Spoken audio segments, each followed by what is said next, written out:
Salut Marie, comblée de grâce, le Seigneur est avec vous.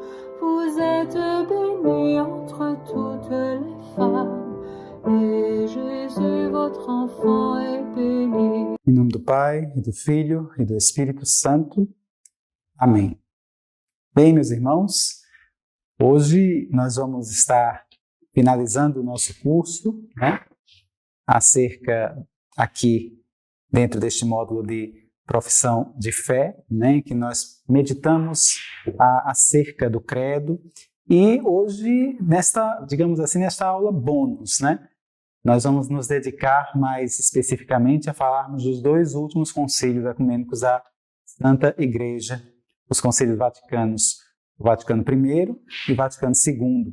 Nós vamos estar aqui meditando um pouquinho acerca desta realidade. Tamanha a riqueza desses dois concílios, também a sua complexidade, achamos por bem dedicar realmente uma aula à parte, uma aula, digamos assim, extra, uma aula bônus mesmo, para falarmos um pouquinho a respeito destes concílios e, ao mesmo tempo, discorrer um pouco sobre a realidade da Igreja no mundo contemporâneo.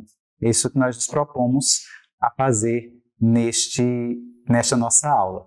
Para tanto que possamos, de fato, clamar a unção, a graça, a ação do Espírito Santo de Deus, para que ele, de fato, venha em nosso auxílio, venha inundar o nosso coração, efetivamente nos convidar verdadeiramente à compreensão destas realidades, dos mistérios que também envolvem toda a realidade conciliar, das reuniões conciliares, acerca dos padres conciliares, que nós possamos, de fato, ter a inteligência iluminada mesmo pela graça do Espírito Santo para este momento, para esta aula.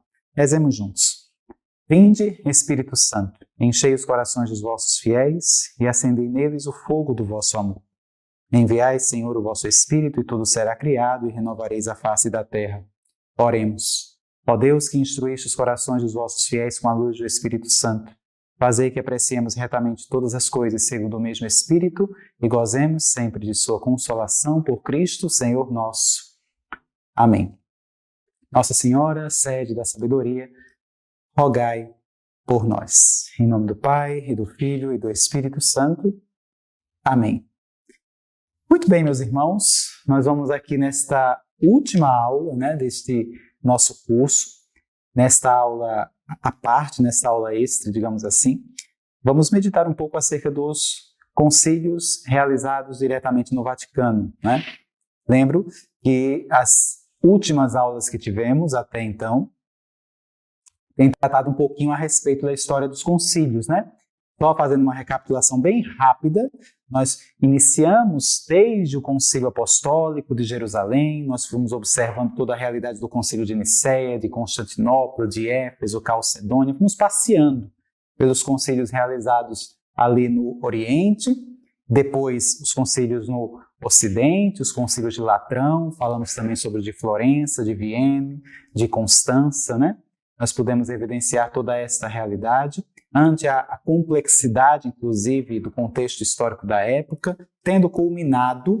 a nossa última aula com o Concílio de Trento, que foi um concílio realmente que, digamos assim, a Igreja abraçou e também pôs a cabo, vamos dizer assim, das suas realizações, dos seus decretos, nos séculos que se sucederam ao Concílio de Trento. O Concílio de Trento aconteceu no século XVI, e nós vamos observar que, por pelo menos 3 séculos aí, nós percebemos que a Igreja, ela caminhou ante esta realidade da modernidade, da Idade Moderna, se assim observarmos. A Igreja caminhou seguindo os decretos do Concílio de Trento, vamos dizer assim, seguindo os ensinamentos, seguindo as encíclicas, que nós observamos do Concílio de Trento. Então você vê assim a riqueza e os frutos que este concílio proporcionou para a vida da Igreja nos 3 séculos que o sucederam, Inclusive,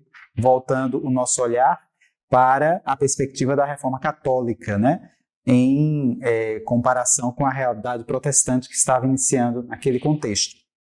Já no século XVI, lembramos aí também o grande Papa São Pio V, que pôs a cabo, digamos assim, de fazer valer os decretos conciliares deste Concílio de Trento, no que diz respeito à Santa Missa, no que diz respeito a todas as realidades doutrinárias. Praticamente toda a doutrina católica foi passada assim a limpo mesmo, né, para que todos nós pudéssemos ter a certeza mesmo daquilo que nós cremos, né? Então esse concílio foi realmente um verdadeiro milagre, podemos assim dizer, esses trabalhos conciliares. E milagre também foi o ter colocado ele em ação, ele em prática, né? Ao longo dos 3 séculos que nós vivenciamos. E se nós observarmos, Deus ele tem os seus caminhos insondáveis, né? E são caminhos bastante misteriosos mesmo, porque se você observar toda esta realidade que, a partir do movimento protestante, né, dentro da perspectiva dos diversos países que começaram a abraçar este movimento, se aí observarmos a realidade da Alemanha, a realidade da Escócia, da Suíça, né, diversos países assim que estavam praticamente se convertendo, vamos dizer assim, mudando de direção no que diz respeito ao protestantismo, mas se nós percebermos o desenrolar ao longo dos séculos, dentro do contexto histórico mesmo, né, com o posterior surgimento do racionalismo, o iluminismo, né, todo aquele movimento anticatólico, anticlerical, que nós evidenciamos, anticristão até, que nós evidenciamos ao longo destes séculos, que nós observamos, o século XVII, o século XVIII, o próprio século XIX, com o desenvolvimento do liberalismo, né? A realidade do capitalismo, do socialismo, ou seja, a igreja de fato estava precisando dar uma resposta a estas mudanças que estavam acontecendo dentro daquele contexto, nestes séculos, né? Que se sucederam aí ao Concílio de Trento, se observarmos toda esta abordagem histórica, né? Nós percebemos aí a realidade do racionalismo, muitas vezes anticristão, né? Filósofos que se insurgiram contra os valores morais, contra os valores cristãos, né? Há até aqueles que proclamavam a morte de Deus, né? Como foi o caso de Nietzsche mesmo, que dizia Deus está morto, né? Então nós vamos evidenciar justamente toda essa abordagem dentro desse contexto. E aí, por ocasião do século XIX, note bem, do século XVI, o Concílio de Trento, o próximo concílio será no século XIX, ou seja, houve aí um tempo bastante considerável de um concílio para outro, né? Diferente dos demais concílios da Igreja, em que nós percebemos assim um tempo de um para outro, assim, de muito pouco tempo, às vezes mais de um concílio no mesmo século, né? E aqui nós estamos lidando com uma distância entre um concílio e outro de pelo menos 3 séculos, né? Do Concílio de Trento, no século XVI, ao Concílio Vaticano I, no século XIX. Se observarmos aí, quando foi iniciado ali, aproximadamente, digamos, em 1869, né? Entre 8 e 10 de dezembro de 1869. Os trabalhos conciliares do Vaticano I estavam sendo iniciados. É bem interessante observarmos o contexto daquela época, o contexto histórico. Nós estávamos vivendo justamente uma época em que já se colhia os frutos nefastos da Revolução Francesa, né, que já estava ali, mesmo ela tendo acabado ali ao final do século XVIII, mas ela tinha deixado consequências terríveis que nós até hoje ainda estamos observando, né? Consequências nefastas, se assim pudermos evidenciar. Você vai notando toda esta realidade, as consequências que a Revolução Francesa vem trazendo e diversas outras revoluções que vieram em seguida, também paralelamente a ela, a Revolução Industrial, né, que também estava em seu curso, nesse caso aí a primeira Revolução Industrial, como se costumava falar, depois também a Revolução Francesa, né, o Império Napoleônico, toda esta realidade que nós observamos. Inclusive, dentro da perspectiva do Concílio de Trento, a gente notava muito uma realidade, digamos assim, europeizante, né? Dentro desse contexto, nós já tínhamos aí o processo de descobrimento das Américas, né? Nós já tínhamos um processo já em andamento de evangelização no Brasil. Nós observávamos a chamada propaganda fidei, né? Também era uma resposta católica a toda essa horda protestante que se iniciara naquele contexto, né? Para a evangelização de diversas nações, é quando se vai evangelizar até mesmo áreas do Oriente, né? Tivemos aí a figura marcante de São Francisco Xavier, por exemplo, que vai até o Oriente para a evangelização de áreas ali como o Japão, por exemplo, né? Então você vai observando esse movimento que a igreja vai fazendo ao longo desses séculos, antes do Vaticano I. E aí nós vamos notando que, diante dessa condição, com o desenvolvimento do chamado liberalismo econômico, inclusive, né, a partir do século XIX, principalmente, nós vamos percebendo também as realidades voltadas ao desenvolvimento e ao surgimento do marxismo, né, a realidade do manifesto do Partido Comunista de Karl Marx estava sendo promulgado ali em meados de 1848. Estou só lhe dando assim um panorama geral, né, da história naquele contexto, né, do século XIX. Notamos ainda uma realidade muito europeizada, como se diz, né, uma Europa assim, a igreja marcada muito por uma centralidade na Europa, podemos observar essa condição.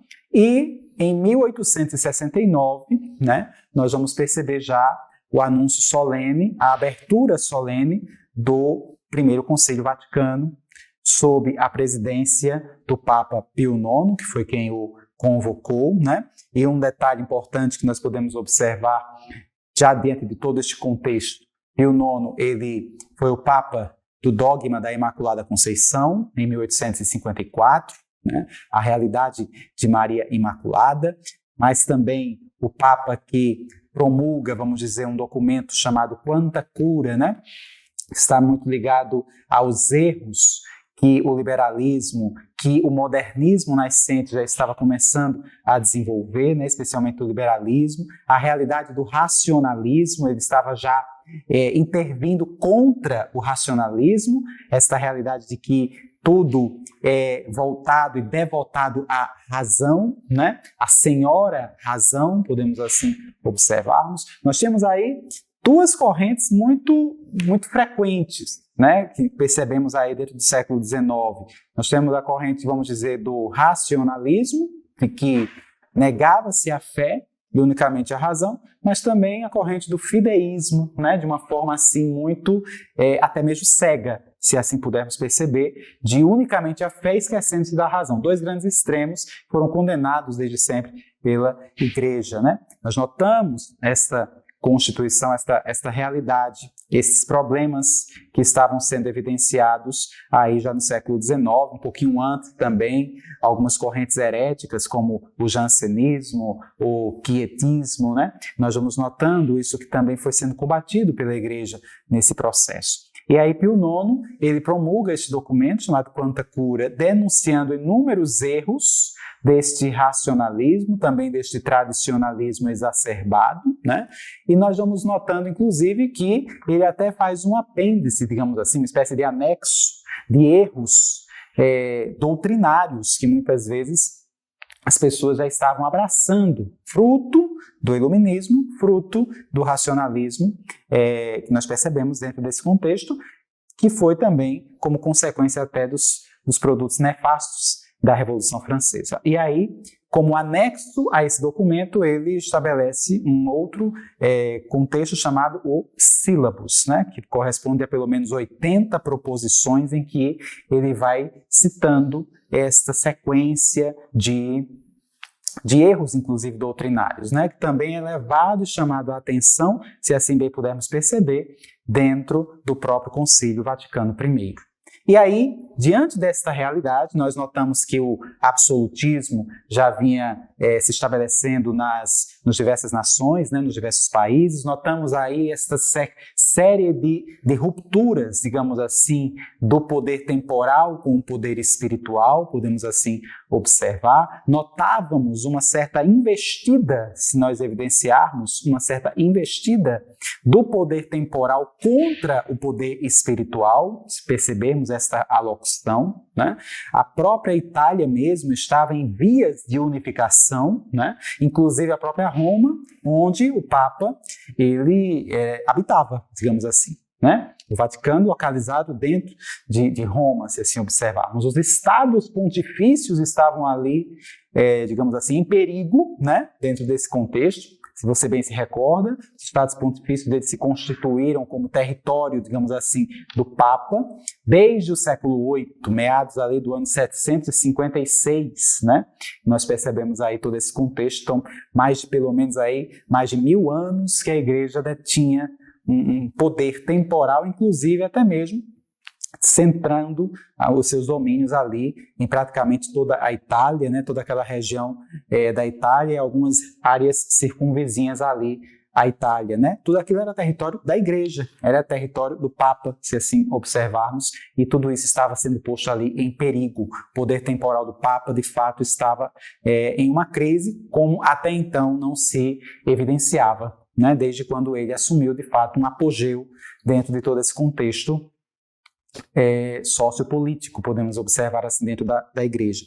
E aí nós notamos o Concílio Vaticano I que vai se iniciar sobre todo esse panorama, né, diante disso. E uma das questões que estavam sendo colocadas ali no Vaticano I, até mesmo gerando uma sequência de intrigas entre os próprios prelados, entre os próprios padres conciliares, né? Nós vamos notar uma imensa maioria, uma esmagadora maioria de padres europeus e bispos europeus. Sempre que eu falo padres conciliares, são todos aqueles prelados que participaram do concílio, né? E nós não vamos perceber justamente essa realidade, é uma coisa muito centrada na Europa, né? Pouquíssimos provenientes da América, muito poucos provenientes da África, né? Que compuseram ali o corpo, digamos assim, conciliar deste concílio.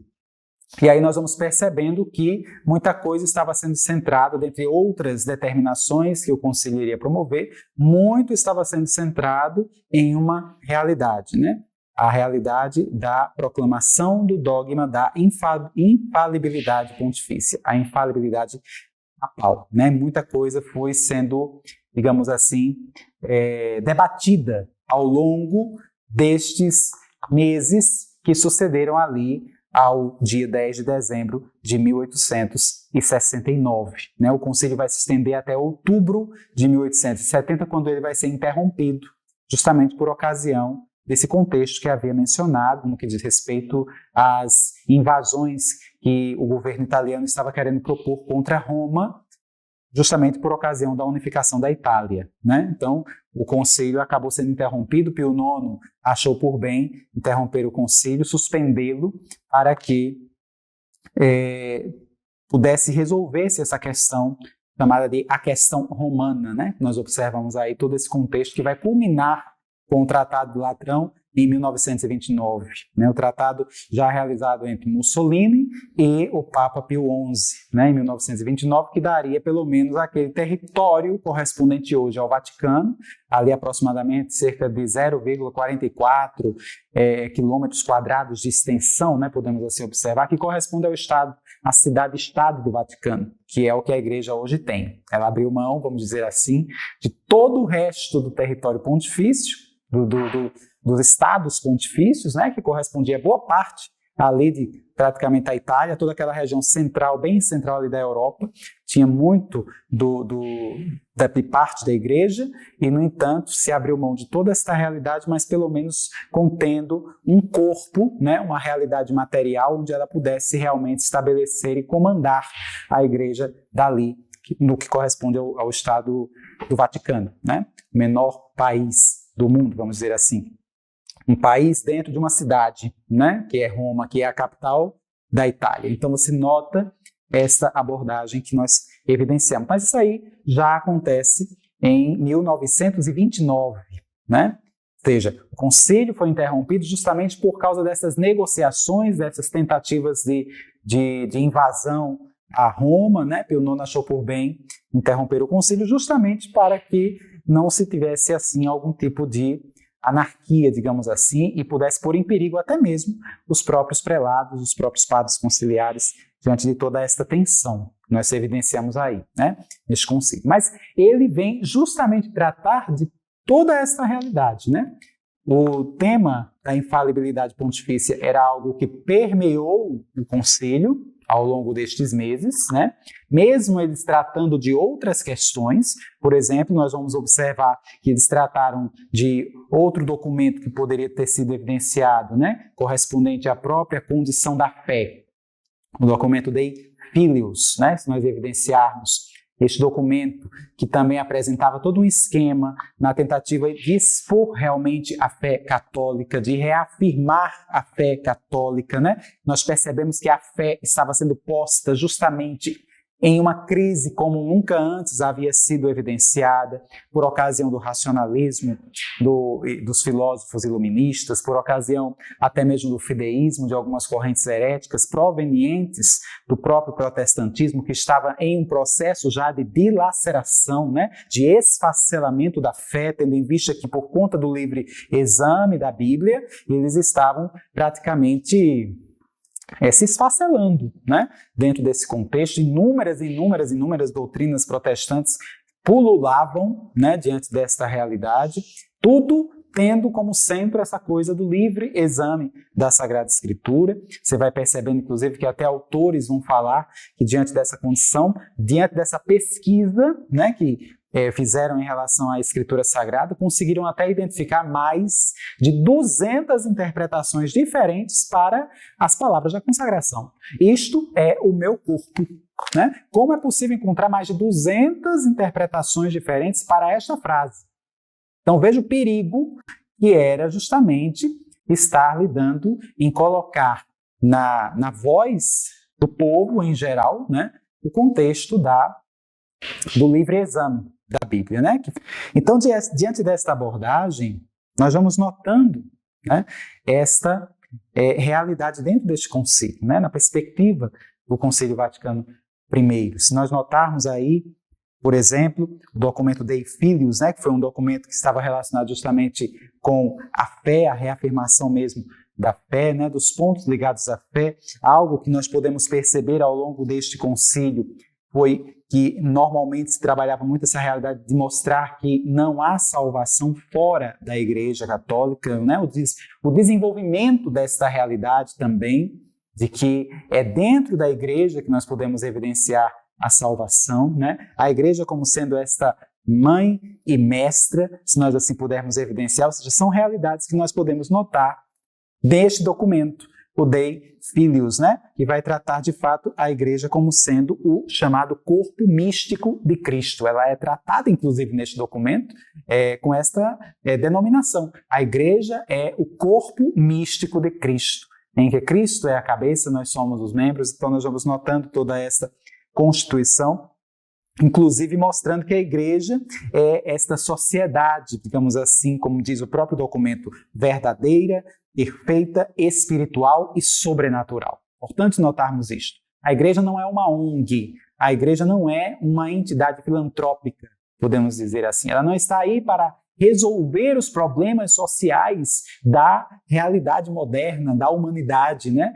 As pessoas encaram a Igreja como se fosse apenas para resolver problemas sociais, lidar com caridade no contexto social, no contexto filantrópico. A Igreja não está aí para isso. Claro que isso está dentro deste patamar, né, desta realidade, mas a Igreja ela não tem esse como seu objetivo último, como seu fim último, né? Fim último da Santa Igreja é nos apontar para Cristo, é nos levar à salvação, à santidade, para estarmos com Cristo. E aí esse documento vai trabalhar justamente essa realidade. A Igreja é o corpo místico de Cristo, né? Ela não é necessariamente uma realidade de caráter filantrópico, nem é uma ONG, como tantas vezes o Papa Francisco vem a nos exortar. Então nós precisamos perceber esta realidade, né? Notando que, de fato, ela é uma sociedade visível, como vai dizer também este documento, mas ela tem um componente, digamos assim, místico, tem um componente espiritual, né? E ela não se encerra neste mundo. Existe a realidade da Igreja triunfante no céu, a Igreja padecente no purgatório, a Igreja militante, que é justamente a que nós estamos vivenciando. Então, nós temos essa constituição. Então, o documento ele é bem rico nesse sentido e ele também vai mostrar, inclusive, dando até já alguns insights no que diz respeito ao primado do Romano Pontífice. Eu estou falando aqui do documento Dei Filius, né? Se nós evidenciarmos, dando constituição ao primado do Romano Pontífice, lembrando, inclusive, as palavras do Evangelho segundo São Mateus, que vai dizer: Tu és Pedro, e sobre esta pedra edificarei a minha igreja. Então é interessante percebermos o desenvolvimento orgânico da realidade dos dogmas, o desenvolvimento orgânico da igreja, né? Se nós pudermos notar. A igreja vai ganhando maturidade, digamos assim, nós, enquanto igreja, vamos ganhando maturidade para compreendermos até as realidades dogmáticas, né?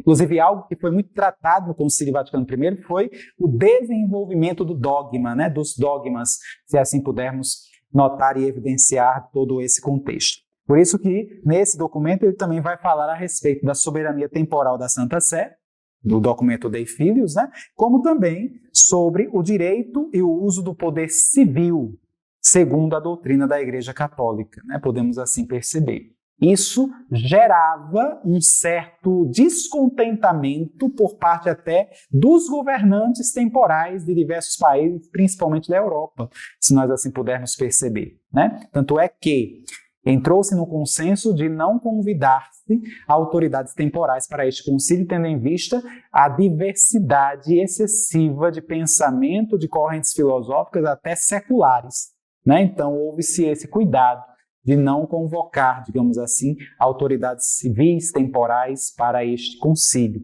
A Igreja, por ocasião do Concílio Vaticano I, convidou, inclusive, a participação e ao diálogo justamente as demais denominações cristãs, como, por exemplo, as igrejas ortodoxas, né, que foram também convidadas a participarem, inclusive a aderirem, veja o discurso, a aderirem à fé católica, né, de Pedro, podemos assim dizer, e também fez-se alguma menção para que também pudessem entrar em diálogo com as diversas denominações protestantes, mas a resposta foi, de certa forma, negativa, tanto por parte dos ortodoxos como por parte dos demais cristãos aí no Vaticano I, né? Porque até mesmo o discurso do Vaticano I foi bem enfático, né?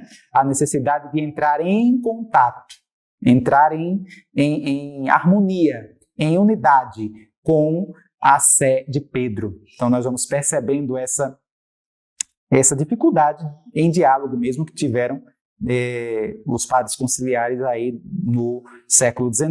Nós vamos notando toda essa constituição e abordagem. Mas sempre, mesmo diante desses documentos, mesmo diante desses questionamentos, sempre havia aquela tensão com relação à infalibilidade pontifícia. Muitos governantes, inclusive, eram contrários à convocação do Concílio Vaticano I, justamente por quê? Porque, diante da realidade do secularismo que já estava invadindo todo o contexto europeu, inclusive, né? A cristandade, de fato, já não existia, tal como nós conhecíamos ali na Idade Média, por exemplo. Então, não tínhamos mais cristandade, não tínhamos mais uma sociedade cristã, né, pairando assim sobre os valores morais cristãos. Isso já no século XIX, não tínhamos mais esse contexto, já estávamos na iminência do modernismo, encruzilhada de todas as heresias, como diria o Papa São Pio X.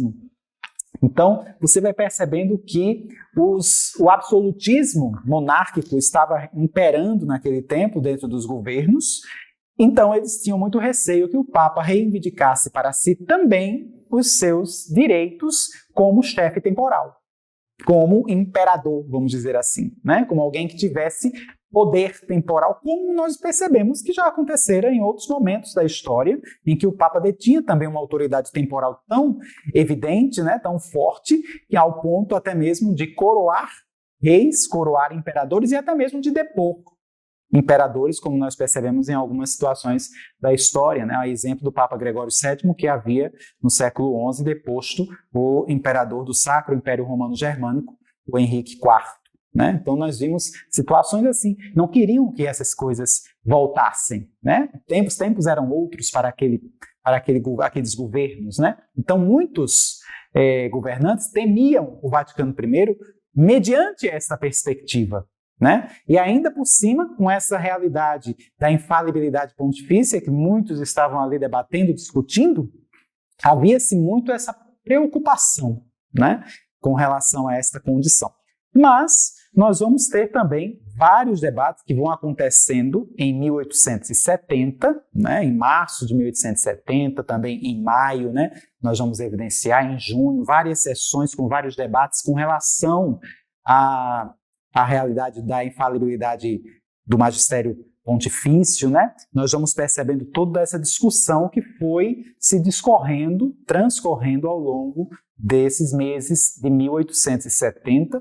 Inclusive, assim, nós vamos notar muita resistência por parte do próprio clero, dos próprios padres conciliares. Nós tínhamos ali praticamente dois grupos formados, né? Os padres infalibilistas, vamos dizer, que apoiavam a infalibilidade, e os padres anti-infalibilistas, que eram aqueles contrários. Eram, de certa forma, uma certa minoria, mas eles também tinham muita dificuldade também e tinham muita voz, digamos assim, para esta realidade, né? Mas nós podemos ir percebendo o transcorrer destas sessões, e Pio IX é sempre favorável a essa realidade, né? Ele deixava os padres, digamos assim, discutirem, até que chega um momento em que ele mesmo começa também a entrar no debate, entrar na discussão, falar acerca desta condição, criar o esquema, podemos assim dizer, do documento que seria logo depois proposto para que eles pudessem votar, né? Nós tivemos também toda esta realidade evidenciada ao longo desses tempos aí, ligados e devotados à constituição desta encíclica, né? Que nós podemos evidenciar, a chamada Pastor Aeternus, né? Que foi promulgada justamente em julho de 1870, se nós evidenciarmos, a chamada Constituição Pastor Aeternus, que vai tratar justamente acerca, dentre outros aspectos daí, do documento, vai tratar justamente acerca desta realidade do dogma da infalibilidade pontifícia, né?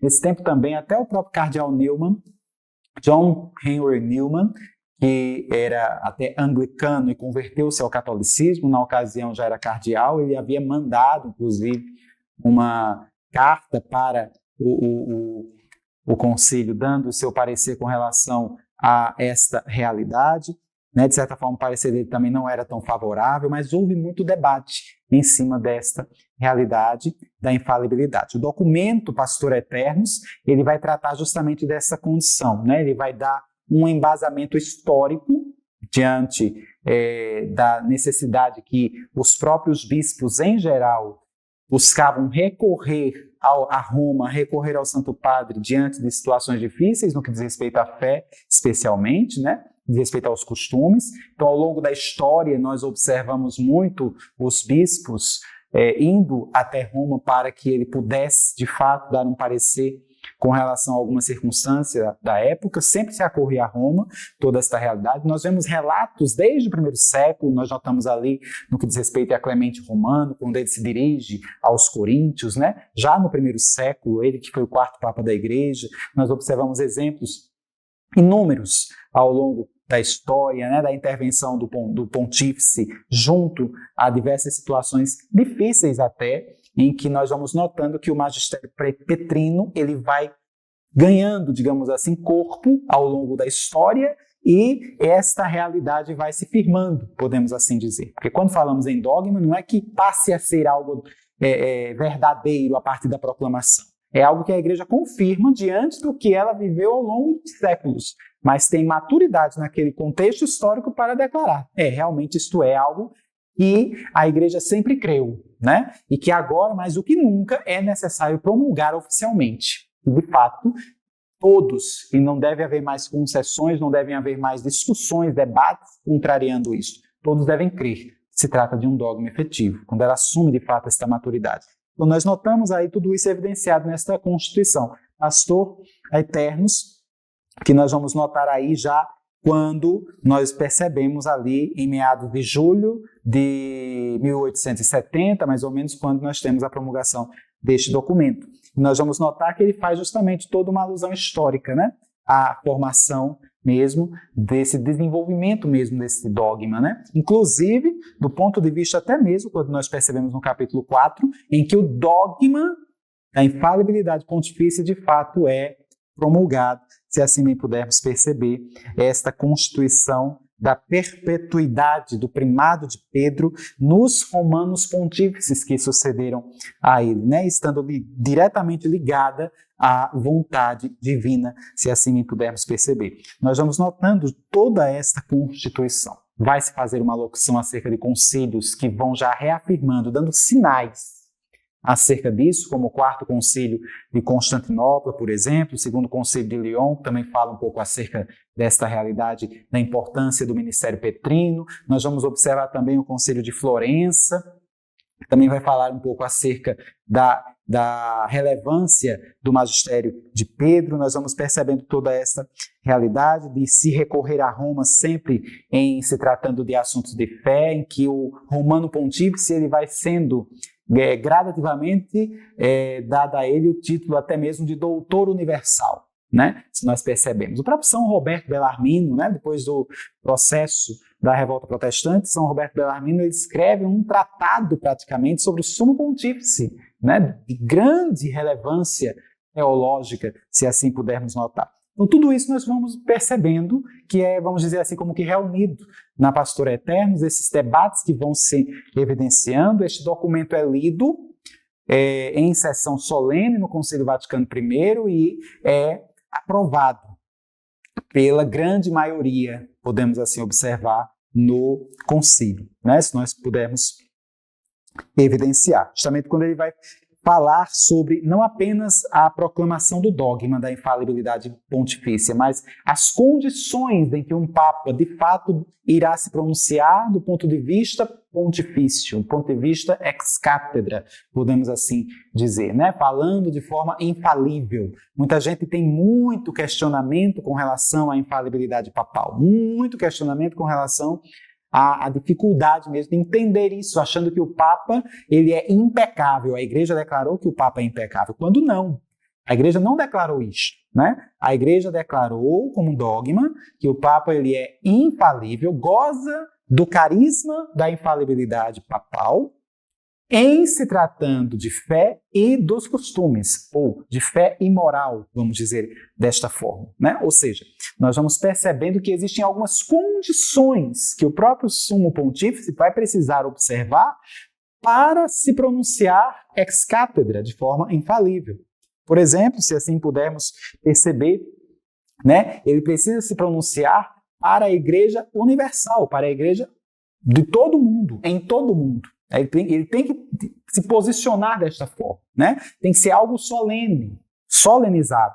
Não é algo que é dito, vamos dizer assim, diante de uma entrevista que ele dá de forma até mesmo informal, em que muitas vezes ele expressa suas próprias opiniões. Não é nada disso. O documento, a realidade mesmo do ministério petrino, mediante a configuração deste dogma, ele precisa realmente querer falar, para que seja ex cátedra. Ele tem que querer falar para a Igreja no mundo inteiro, ele tem que estar posicionado na cátedra, de forma assim, solene, solenizando o momento, podemos assim evidenciar, né? Como também podemos perceber, inclusive, que ele realmente tem que ter a intenção de mostrar no seu discurso, né, no seu documento, que é a intenção de que todos os fiéis devem crer naquilo que ele está proclamando, né? Ou seja, é de fato algo solene, não é algo informal, como nós evidenciamos aí tantas vezes. A opinião dele, do Santo Padre, ele vai ter alguma repercussão, mas muitas pessoas questionam aí,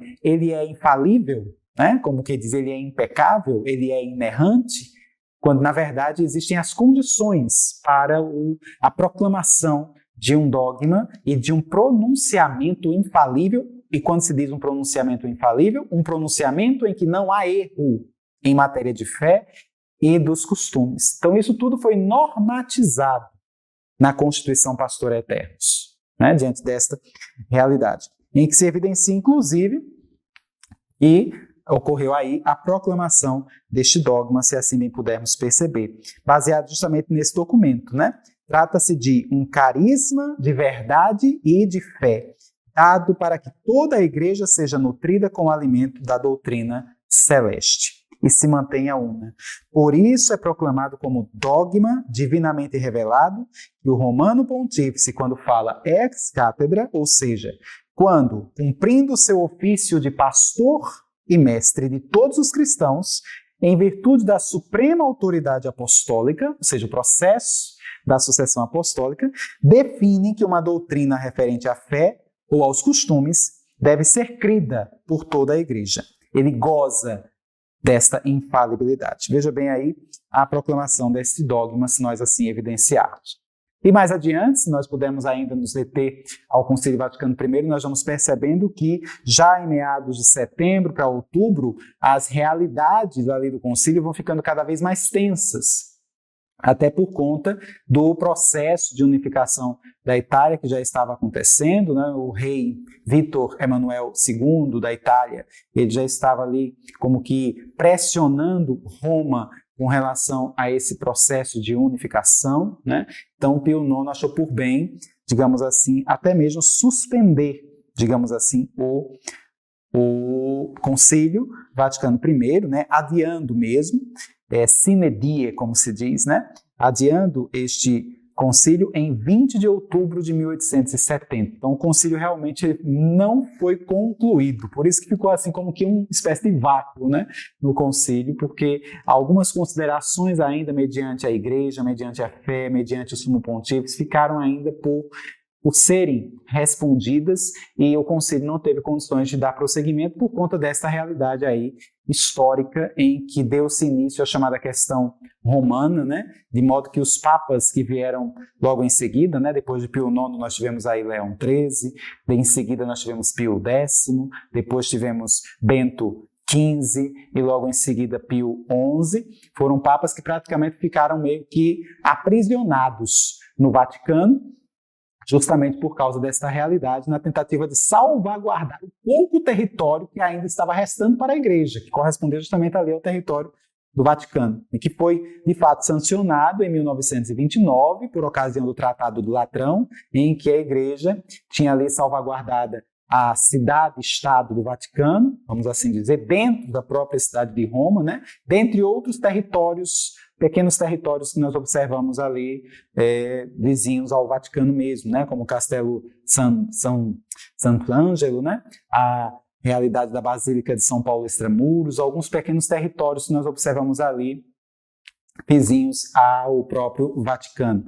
Então, nós vamos observar no Castelo Gandolfo, né, que é aquela casa de veraneio do Papa, alguns territórios que passaram também a serem salvaguarda da igreja, podemos assim dizer. E é bem interessante porque, enquanto de um lado a igreja ganhava, do ponto de vista da infalibilidade papal, da infalibilidade pontifícia, que havia sido promulgada no Concílio Vaticano I, ela estava perdendo também um certo poder temporal. É interessante observarmos essa realidade. A igreja perdia poder temporal, né? O sumo pontífice ele passou a ser, de fato, e podemos assim evidenciar de forma mais efetiva, né? Como aquele que estaria governando o Vaticano, bem pequeno em relação a todo o território que ele governara, né? Em todos esses 1000 anos que nós evidenciamos. Então, ele praticamente só comanda o Vaticano, digamos assim, do ponto de vista temporal, né? Podemos assim dizer, uma espécie, vamos dizer, de presidente, digamos assim, do Vaticano, né? E, por outro lado, ganhava em termos de consciência do seu poder espiritual, na realidade do dogma da infalibilidade que havia sido promulgado, né? A partir daí nós vamos notando todo o desenvolvimento que nós temos no século XX, inclusive. Você nota que o Vaticano I também preparava a humanidade, de certa forma, para o que haveria de acontecer, né? As realidades que viriam se suceder no século XX. Nós percebemos aí o desenvolvimento do modernismo, né? O combate ao modernismo pelo Papa Pio X, a partir da sua encíclica tão famosa, a Pacendi Dominici Regis, né? Uma encíclica também de grande cunho e poder, vamos dizer assim, de persuasão do quanto o modernismo era nefasto, inclusive para aquele tempo, modernismo que estava entrando na vida da igreja, inclusive. Ocorre também a mudança, até mesmo a reforma, vamos dizer assim, da música sacra, né, dentro desse contexto, a reafirmação da música sacra, inclusive, própria realidade mesmo de conduzir as coisas para Cristo no pontificado de Pio X. Um pouco antes, em Leão XIII, tivemos aí o desenvolvimento da doutrina social da igreja, né? Nós percebemos essa condição ali com a Rerum Novarum, em Leão XIII. respondendo a questões da época, né, inclusive o próprio desenvolvimento da própria Revolução Industrial, com o surgimento do proletariado, com o desenvolvimento de uma realidade um tanto sindicalista, até mesmo dentro da própria igreja, né? Então você vai percebendo que a igreja precisava dar respostas, inclusive a esta realidade, essa condição que o mundo estava passando por tantas mudanças, um mundo que já estava ficando, beirando, digamos assim, o ateísmo até, né? Se nós evidenciarmos, no século XX foi marcado por esta condição. Não é à toa que, distante de Deus, você vê que a sociedade, no século XX, ela vivencia duas grandes guerras, né? A primeira, entre 1914 e 1917, e a Segunda Guerra Mundial, início lá em 1939 até meados de 1945, que foi muito pior do que a primeira, né? Nós percebemos essa realidade. E aí nós vamos lidar com todo esse contexto. O mundo não foi mais o mesmo depois dessas guerras, né? Nós tivemos aí o desenvolvimento do capitalismo de forma assim, muito efetiva, o desenvolvimento do marxismo que já estava ganhando, continuando o seu curso, né? Dentre outros movimentos ideológicos, como o feminismo, por exemplo, né? A Revolução Russa, que também estava em marcha dentro daquele contexto, desenvolvimento da União das Repúblicas Socialistas Soviéticas, que nós também podemos notar, o próprio desenvolvimento da Guerra Fria, que, se percebermos dentro desse contexto, mais ou menos ali, no contexto da Guerra Fria, é que João 23 promulga, vamos dizer assim, anuncia e convoca um novo concílio, Concílio Vaticano II. Dentro de toda essa realidade histórica, né, todo esse contexto, a igreja, digamos assim, no centro do furacão, estava vivenciando ali na modernidade, né, já estávamos beirando até mesmo a pós-modernidade. João 23, um papa tido como um papa de transição, para deixar a igreja caminhar mais, digamos assim, florescer um pouquinho mais, respirar mais aliviada depois do pontificado difícil do Papa Pacelli, que foi o Papa Pio XII, né, o Papa que vivenciou ali o contemporâneo da Segunda Guerra Mundial. Papado muito difícil, papado de Pio XII. Então, a proposta do conclave que sucedeu à morte de Pio XII foi justamente um papa de transição, um papa mais tranquilo, que pudesse deixar a igreja, digamos assim, respirar mais aliviada, mais tranquilamente, né? Um papa já idoso e que iria, logicamente, ter pouco tempo no pontificado. O Papa João 23, mas de forma assim muito surpreendente e praticamente sem dividir as suas inquietações e sem dividir as suas ideias do pontificado, 3 meses pelo menos após ele ter sido eleito pontífice, ele anuncia para o mundo a convocação de um novo concílio. O Concílio Vaticano II, que nós experimentamos os seus frutos até hoje, né? E tem muita coisa ainda a se desenvolver, a se desenrolar a partir do Concílio Vaticano II, que era uma forma, inclusive, de tentar buscar dialogar com o mundo. Eis a proposta do Concílio Vaticano II, eis a proposta do próprio João 23, né? Um papa assim surpreendente, se assim observarmos, até pela própria realidade mesmo, pela ousadia, né? Se nós notarmos essa condição. O próprio Angelo Roncalli, né? Podemos assim notar esta abordagem. Então, e ele notava tanto a urgência, quando ele convocou o concílio, a urgência de desenvolvê-lo, né? Até mesmo porque ele poderia ter pouco tempo, tanto é que ele morre em 1963, ele anuncia, né? Em 1959, o Concílio Vaticano II, e ele inicia-se em 62, e João 23 morre em 63. Então, ele estava buscando muito, com muita pressa mesmo, para que se pudesse organizar este concílio, diante das realidades que o mundo está vivendo, que a própria igreja estava vivendo, que a igreja mesmo não estava preparada para um novo concílio, tendo passado pelo Vaticano I, mesmo ele não tendo sido concluído, mas você nota toda esta realidade. Foi um concílio de muito trabalho, né? Percebemos aí várias sessões. O concílio começou em 62, 11 de outubro de 1962, e vai até 1965, dia 8 de dezembro de 65, quando o Concílio Vaticano II ele é solenemente finalizado, encerrado com uma missa solene no Vaticano, na Basílica de São Pedro, presidida pelo Papa Paulo VI, né?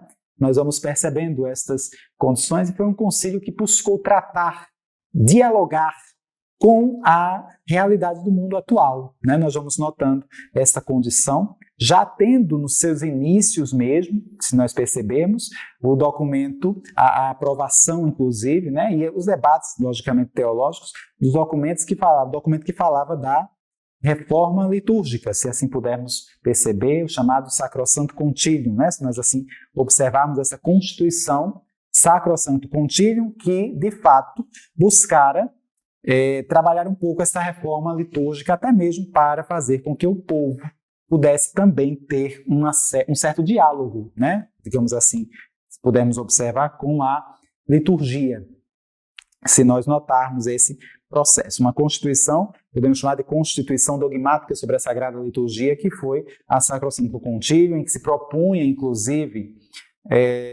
a realidade da língua vernácula, né? Como alguns pontos na Santa Missa. Nós sabemos que a missa ela tinha toda uma realidade, até por ocasião dos decretos tridentinos, do ponto de vista mesmo de se fosse rezada na língua oficial da Igreja, né, o latim, como também a realidade mesmo de se observar o padre sempre apontando para o Oriente, ad orientem, né, se nós assim evidenciarmos. Eu não gosto muito de usar a expressão de costas para o povo, porque o padre não estava de costas para o povo, o padre estava, vamos dizer assim, de frente para Deus, né? Apontando para Deus, assim como toda a Assembleia. Então nós vamos notando essa realidade também do Vaticano II no que diz respeito a esta reforma litúrgica que se foi pensada, né, a partir deste documento. E aí faço um adendo, né, um documento riquíssimo, belíssimo, que fala acerca do canto próprio da liturgia, né, que deve ter muita relação com o canto gregoriano, que é o canto próprio da liturgia, é o canto gregoriano. Vai citar, inclusive, o instrumento, né, vamos dizer assim, adequado para a expressão litúrgica, podemos assim dizer, e é algo um tanto quanto, devo dizer, um tanto quanto frustrante quando você nota que pouquíssimas realidades paroquiais, vamos dizer, mundo afora, seguem, digamos assim, este documento, né? Aquilo que era uma exceção passa a ser a regra, se nós evidenciarmos aí nesse contexto. E a gente vai percebendo as mudanças que o mundo vai sofrendo e que, por vezes, fica até difícil de você buscar seguir o documento à risca, tal como ele foi pensado em 62, se assim pudermos notar. É um adendo, né, se assim pudermos evidenciar, mas um documento que vale muito a pena você estudá-lo, né? Se assim pudermos perceber, especialmente você que trabalha com liturgia, você que organiza, digamos assim, a pastoral litúrgica, né, da sua comunidade, da sua paróquia. É muito importante, querido irmão, que você possa se aprofundar nos documentos da Igreja, né? Especialmente os documentos conciliares, como a Sacrosanto Concilium, que fala acerca da reforma litúrgica, dentre outros documentos que vieram em seguida, né, para que se possam compreender documentos que o Papa, por exemplo, Bento XVI, cita acerca da liturgia e do canto litúrgico, podemos assim evidenciar, do canto na liturgia, que é um dos grandes gargalos que a gente vê hoje na Sagrada Liturgia. Às vezes cantos que são bonitos, são belos, né, são maravilhosos,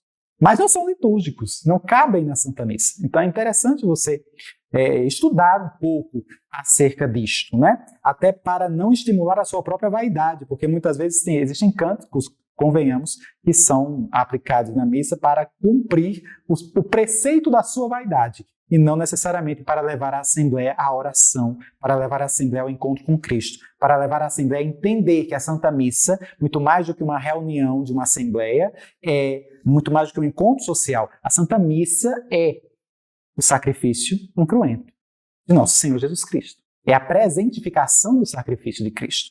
E para a missa nós não vamos simplesmente nos confraternizarmos. Não é um encontro, vamos dizer assim. Não é um culto qualquer, né? Santa Missa é esta realidade em que nós percebemos a atualização do mistério de Cristo no Calvário. E deve ser conduzida para que o povo seja levado à oração, né? Uma oração que perpassa todo o emocionalismo, inclusive. Então, nós vamos percebendo esse documento como sendo um documento assim de grande necessidade e urgência de ser estudado pelas pastorais litúrgicas, inclusive, pastorais de liturgia, né? Se nós evidenciarmos. Mas além do próprio documento da Sacrosanto Concilium, nessa Constituição dogmática, nós tivemos outras constituições que também foram evidenciadas por ocasião do Vaticano II. Pensou-se bastante, inclusive, né, como se evidenciou mesmo, o diálogo com o mundo, podemos assim dizer. Então foi muito trabalho que foi evidenciado ao longo deste concílio, inclusive, né, a cargo inicial de João 23 e depois ficou a cargo de Paulo VI. Um concílio, inclusive, que teve muitos inimigos dentro da própria igreja, que não queriam que o concílio se realizasse, né? Nós vamos percebendo esta abordagem, inclusive. Tanto é que logo após a morte de João 23, em 1963, ele morrera em 3 de junho de 1963, dia de Pentecostes, inclusive. Podemos observar que o funeral de João 23 foi marcado, inclusive, por uma espiritualidade, foi algo realmente surpreendente, podemos assim dizer, porque não sobrenatural mesmo, né? De uma espiritualidade fortíssima, se nós assim pudermos evidenciar. Tamanho o contexto da época, né? Aquilo que o mundo estava vivendo, a realidade dos avanços tecnológicos, nós vamos percebendo, né? A realidade da ciência, do avanço da ciência.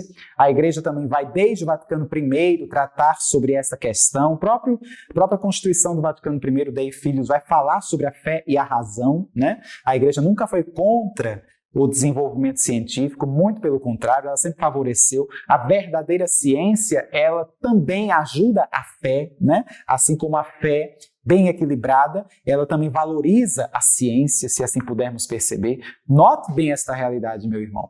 Fé e razão, como o próprio Papa São João Paulo II vai dizer, duas grandes asas que nos apontam, né, para o conhecimento da verdade, que nos levam para o conhecimento pleno da verdade. São duas asas que nos apontam para a contemplação da verdade. Então você vai notando que a igreja vai desenvolvendo também, dissertando essa discussão, né, esse debate sobre a fé e a razão dentro desse contexto. Nós vamos notando isso também reacendido no Concílio Vaticano II, né, em alguns documentos, se nós notarmos. Nós vamos percebendo, inclusive, que após a morte de João 23, haviam muitos prelados que estavam, inclusive, esperando que Paulo VI não desse continuidade ao Vaticano II. Paulo VI, imediatamente, assim que assume o pontificado, vamos dar continuidade aos trabalhos, né?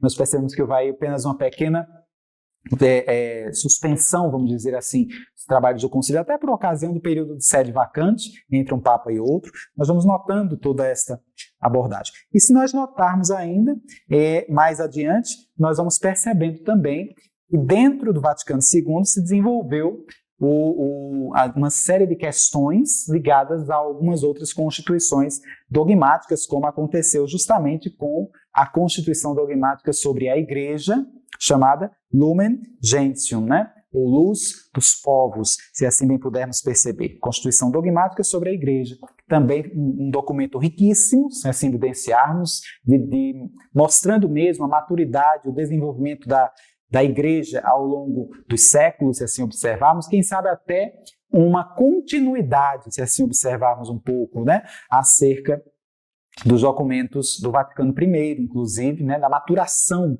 com relação à Igreja enquanto um mistério. Tanto é que a Lumen Gentium já começa com essa expressão, né? A Igreja é um mistério, se assim observarmos. Tendo em vista que no Vaticano I falávamos em corpo místico de Cristo. E aí o Vaticano II, na Lumen Gentium, fala que a Igreja é um mistério, né? É uma realidade, inclusive, sacramental, né? A realidade sacramental, mistério, inclusive, salvífico, se assim bem pudermos evidenciar. Então nós vamos notando esses debates acontecendo ao longo, especialmente aí no ano de 1963, no que diz respeito à Santa Igreja.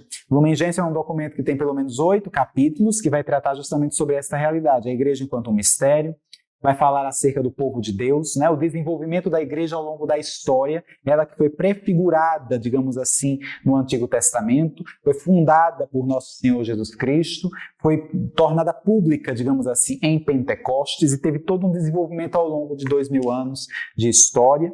E aí a igreja vai cada vez mais tendo maturidade de compreender o seu próprio mistério, né? Quando nós notamos ali na Lumen Gentium, que também vai tratar sobre a vocação universal à santidade, um capítulo tremendo que nós podemos notar deste documento, né?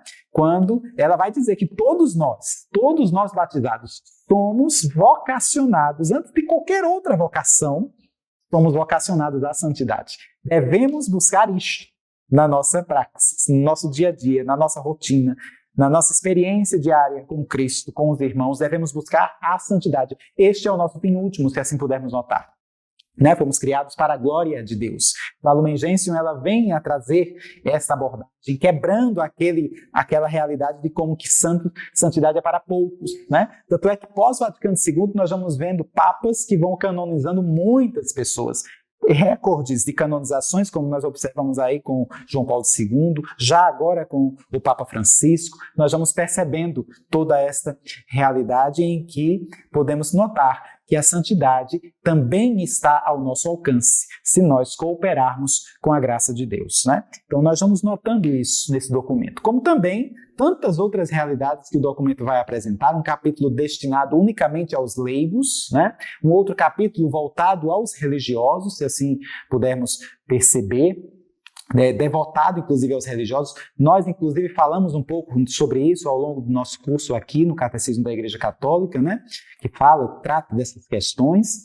Também um capítulo voltado para a realidade sacerdotal, vamos dizer assim, do ministério do bispo, como também do padre. Faz-se menção aos diáconos, né? A realidade do diaconato permanente, que também se evidencia na Lumen Gentium. Vai falar da missão do bispo, inclusive, né? Que apresenta tanto uma missão do ponto de vista de santificar, como um munus de governar, como também um munus de ensinar, né? A função docente do bispo da igreja, como a função santificadora, como a função mesmo de governar, se assim observarmos, para o bispo, dando, claro, as prerrogativas de cada área hierárquica da igreja, a constituição hierárquica da igreja. E se ainda pudermos perceber, um capítulo voltado para a Virgem Maria, né? O capítulo 8, o último capítulo da Lumen Gentium, fecha-se com chave de ouro, um capítulo também belíssimo, falando acerca da Virgem Maria, que eu aconselho você também a buscar a leitura. Né? A Lumen Gentium aí, documento também chamado de Constituição Dogmática sobre a Igreja.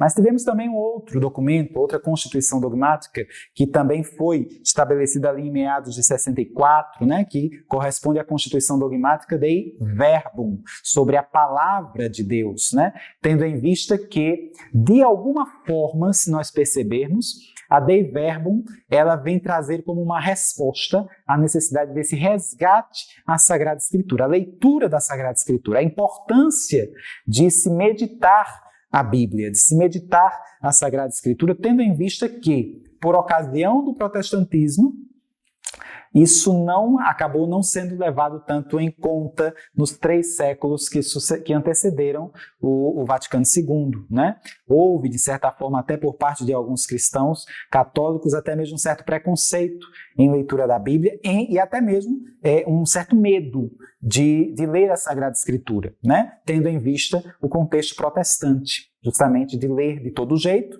e acabar gerando uma série de situações difíceis, né? Porque a Bíblia, devo dizer, ela foi escrita em um contexto católico, né? Foi escrita por católicos e para católicos e deve ser interpretada à luz do magistério da Igreja Católica, não necessariamente diante da cabeça de qualquer um, né? Às custas do pensamento da cabeça de qualquer um. A Sagrada Escritura, e veja bem, a Sagrada Escritura sendo interpretada por um ateu, né? Ela é meramente um livro de história. E a pessoa sai mais ateia do que antes, se assim observarmos. Então, é necessário evidenciarmos isso. E a Escritura, por meio da Dei Verbum, ela vai sendo ali, digamos assim, tratada, né? Com toda a veneração que ela de fato apresenta, sem levar um contraste com a sagrada tradição, ambas precisam estar em consonância, né? Então nós vamos percebendo isso na Dei Verbum, inclusive ele vai dizer mesmo, a revelação está toda ela na Sagrada Escritura, mas nem tudo está explícito na Bíblia, né? Podemos assim dizer, nem tudo está explícito assim, de forma escancarada na Sagrada Escritura. A Dei Verbum também vai falar sobre esta realidade. Vai fazer considerações com relação à Sagrada Tradição, que também é fonte da revelação. Então, nós precisamos compreender isso, né? A igreja, ela se fundamenta justamente por meio dessa revelação oral, que é justamente a tradição da igreja, a Sagrada Tradição, e a revelação escrita, que corresponde à Sagrada Escritura. Dei Verbum vai tratar sobre esta realidade. E já às portas do concílio finalizar-se, nós vamos ter aí uma última constituição, dos últimos documentos que o Vaticano II vai promulgar, que é a Constituição Pastoral sobre a igreja no mundo contemporâneo e a sua relação, inclusive, com o mundo contemporâneo, a chamada Gaudium et Spes, né? Se nós evidenciarmos alegria e esperança, se observarmos um documento também riquíssimo, tratando de questões da época, que eram questões assim muito difíceis também da época, se nós notarmos, um dos últimos documentos que o Vaticano II ele vem a aprovar, se assim bem pudermos perceber, todo esse contexto, a chamada Gaudium et Spes, que vai tratar sobre inúmeros aspectos da época, né? Podemos assim notar. Desenvolvimento tecnológico, por exemplo, se assim bem evidenciarmos, né? Nós vamos notando toda essa abordagem aí que a Gaudium et Spes vai evidenciar. Logo nos seus primeiros capítulos vai tratando um pouquinho acerca da dignidade do homem, dignidade da pessoa humana, se assim pudermos perceber. Nos primeiros capítulos ela vai tratar muito sobre isso, sobre a dignidade humana, sobre a dignidade do homem, se observarmos. E a partir do capítulo 4, capítulo 5 da Gaudium et Spes, nós notamos aí pontos mais específicos que ela vai buscando tratar, né? Sobre a realidade da igreja em diálogo com diversas manifestações culturais, né? A realidade, por exemplo, da comunidade política, que ela também vai falar, inclusive vai se dizer também que a política é a mais alta demonstração de caridade, porque ela visa o bem comum, ela não visa um bem particular, mas o bem comum. Isso também é retratado um pouco na Gaudium et Spes. Ele também vai falar sobre a comunidade internacional, é quando se trata também das realidades e das relações da própria Santa Sé mesmo com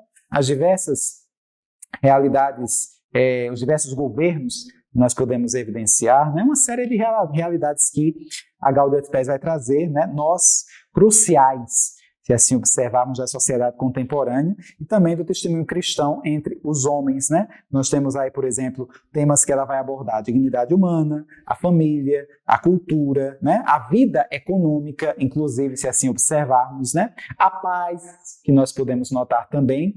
Não poderia se deixar de falar acerca da paz, justamente que nós estávamos aí no contexto pós-guerra, né? Estávamos vendo a realidade de Guerra Fria, estava na iminência da realidade da Guerra do Vietnã. Então você vai notando esse contexto aí, lembrando que muito disso pensando também naquilo que propunha São João 23, quando o concílio havia iniciado, né?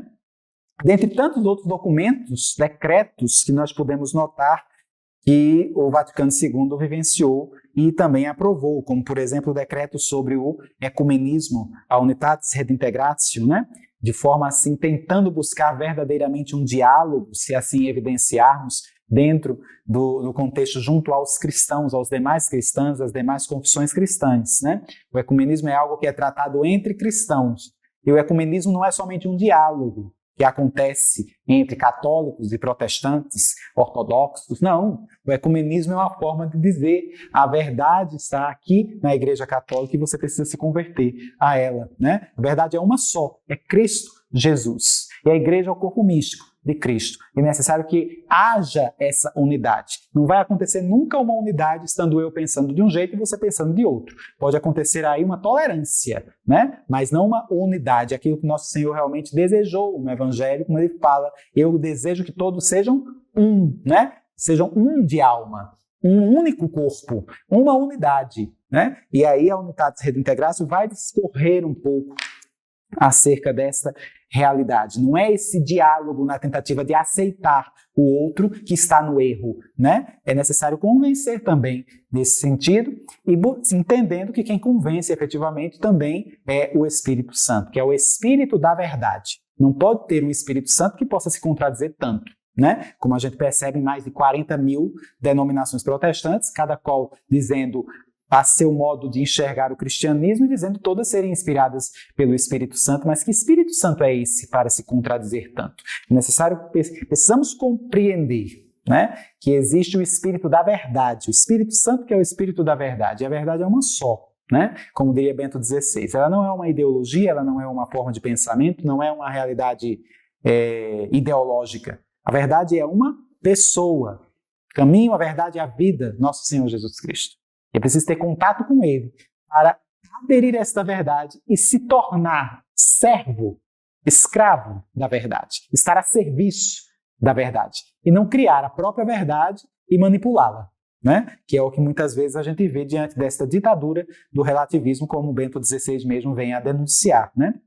Então nós temos essa realidade do decreto sobre o ecumenismo que ele vai mencionar no Vaticano II. Nós também vamos perceber outros decretos inúmeros que caberiam aqui, cada qual um momento formativo, né, para que pudéssemos dissertar sobre cada um deles. Mas tivemos, por exemplo, o decreto sobre as igrejas orientais católicas, as igrejas de rito oriental, né, a Orientalium Ecclesiarum, que corresponde justamente a esse, também a esta realidade, até mesmo para se policiar, nortear, né, os ritos das igrejas católicas orientais, que estão em comunhão com Roma, né, os diversos ritos. Importante sabermos que nós não temos somente o rito latino, né, ou o rito romano, que é o rito que a grande maioria da igreja, a maior parte da igreja celebra, o rito latino, mas existem outros ritos, né, se assim pudermos evidenciar, como o rito maronita, por exemplo, né, se assim observarmos, dentre outros ritos,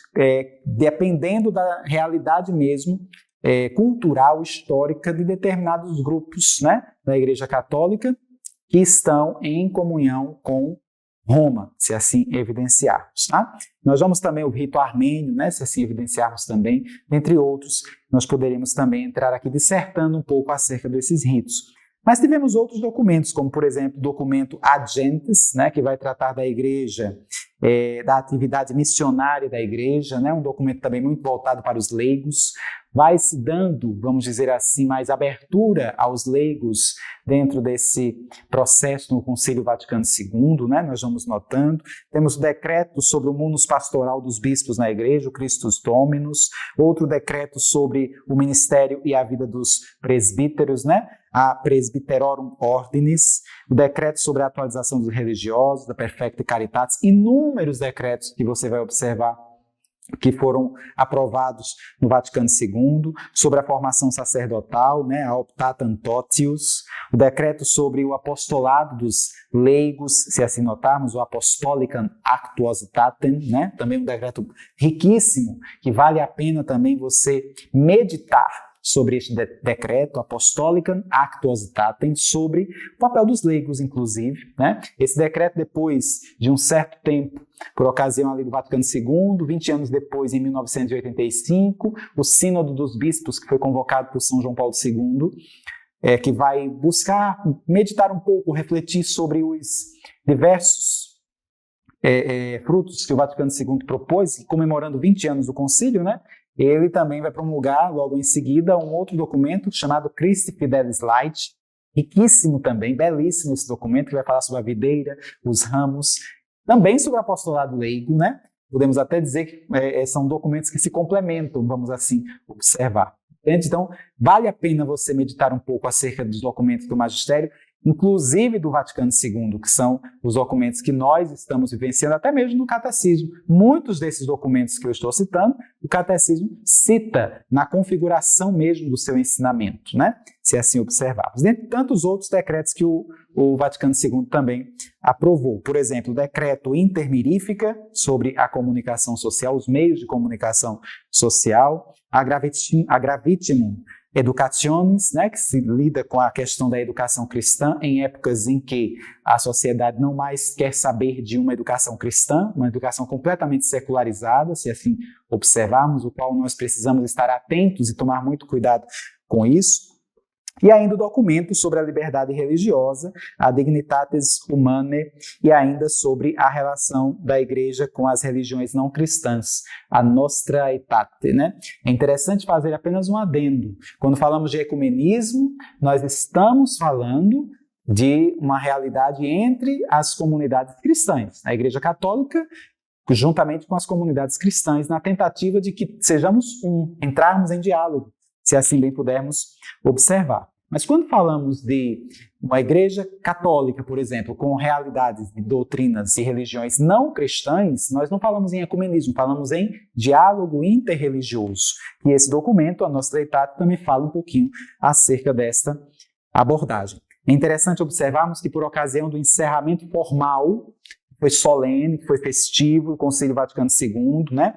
Lá em São Pedro, justamente essas mensagens que são promulgadas, né, no final dos concílios, a missa presidida por Paulo VI, é interessante observar que a carta apostólica, né, em Espírito Santo, né, de Paulo VI, que encerrava justamente o concílio, renovando inclusive a aprovação de tudo aquilo que fora decidido no concílio, nós vamos notar justamente que nesse mesmo período, né, tanto no Vaticano quanto em Istambul, ali na Turquia, foram lidos justamente a revogação da excomunhão mútua, um dado histórico que nós podemos observar, a excomunhão mútua que havia sido promulgada entre católicos e ortodoxos, e assim observamos desde 1054. E no final do Concílio Vaticano II, houvera ali, naquele contexto, a revogação desta excomunhão mútua entre o patriarca de Constantinopla, vamos dizer assim, né, da Igreja Ortodoxa,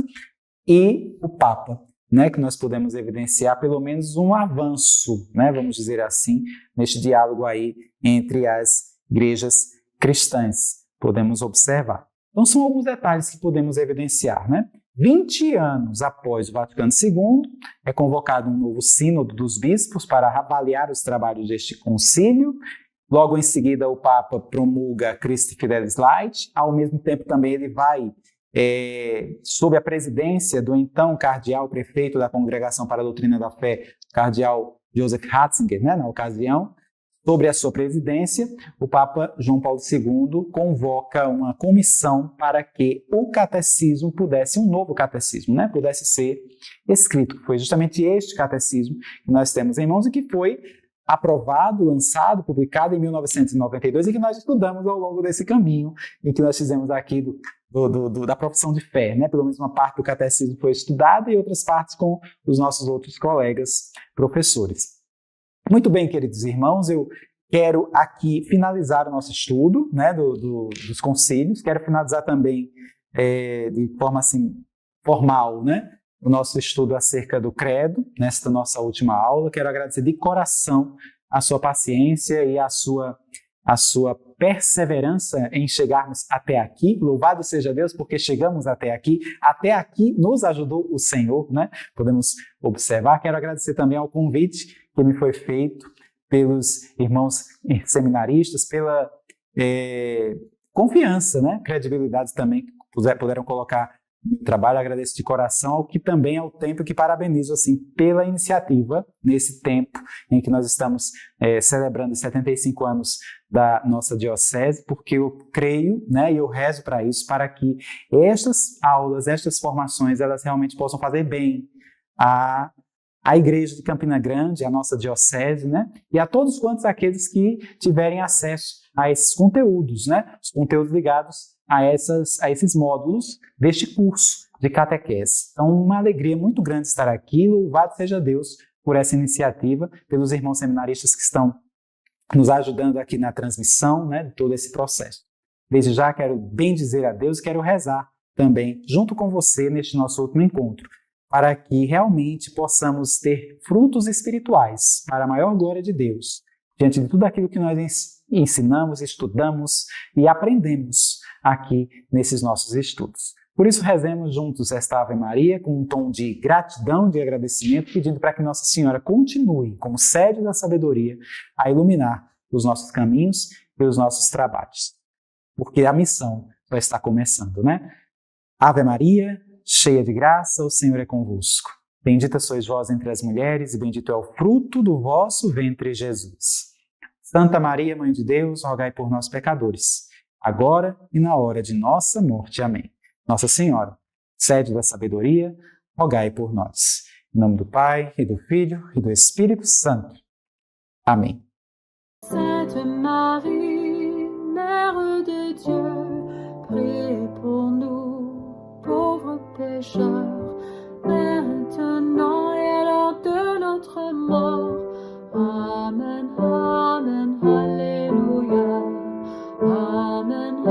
Sternenhimmel